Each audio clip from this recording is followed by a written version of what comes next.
Les visages sont concentrés, le pianotage est nerveux, le langage est incompréhensible du commun des mortels. Pourtant, on nous l'assure, développer une application pour un smartphone, ce n'est pas si compliqué que ça. Alors les geeks alsaciens sortent des caves et investissent les open space. Dans cette entreprise spécialisée dans le jeu vidéo sur console, cela fait 2 ans qu'on a pris le pli de ces nouvelles technologies.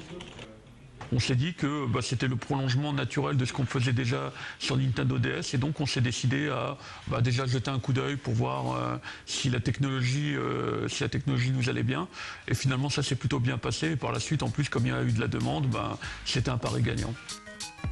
Donc c'est un puzzle game dans lequel on doit balader son personnage à travers des salles pour récupérer des clés et donc résoudre des énigmes pour en fait sortir des salles. C'est du 2D, ouais, voilà, c'est assez basique, hein. D'un point de vue performance, on n'est pas du tout au bout de la machine. Un jeu assez basique comme celui-ci, c'est tout de même 3 mois de travail, un coût de développement de 35 000 € et un bénéfice qui peut vite grimper. Ce marché porteur est déjà mondialisé, Laurent Krugel et son agence de conseil en marketing mobile l'ont intégré il y a 1 an. 60-70% des demandes de nos clients sont justement de créer des applications pour eux. C'est vrai qu'aujourd'hui, c'est un marché en pleine croissance. Tout simplement, pour donner quelques chiffres, en 2010, 5 milliards de chiffre d'affaires a été généré grâce aux applications iPhone. Et pour 2014, il est prévu 15 milliards. En somme, impensable de passer à côté de l'opportunité. Mais bon, là, c'est pause déjeuner. Quoique. Alors voilà un exemple par exemple d'application qu'on a fait pour un client. C'est une application qui permet de trouver son restaurant en fonction d'un menu qu'on souhaite manger. Donc pour ça, je lance l'application en plein Strasbourg.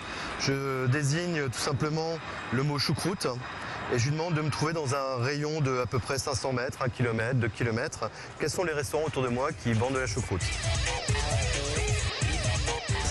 C'est parti, le GPS me donne l'orientation exacte. On a faim, on va y aller, je crois. Un entrepreneur qui a faim et qui ne demande qu'à partager. Car dans l'univers des applications smartphone, il y a encore des places à prendre. Les ressources en tant que développeur, il n'y en a pas non plus beaucoup en France. C'est un métier qui est naissant. Les écoles n'ont pas encore forcément toujours formé leurs étudiants à cela. Et on est en permanence à la recherche de développeurs. Ces nouvelles demandes des entreprises, les écoles d'informatique les ont écoutées. Dans cet établissement d'Illkirch, cela fait 2 ans qu'est enseigné l'art délicat de la programmation sur smartphone. Cette émergence de ces matières au sein des cursus d'école en informatique est directement liée à la croissance et à même la croissance exponentielle de l'usage des smartphones.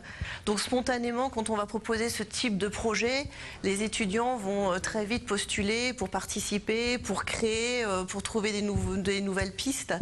Pour justement, et qui n'est pas fier d'avoir sa petite application et de pouvoir l'utiliser au quotidien. Avoir son logiciel, c'est bien, sortir réellement du lot, c'est quand même plus dur. Chaque jour, ce sont quelques 1000 nouvelles applications qui naissent sur les plateformes de téléchargement.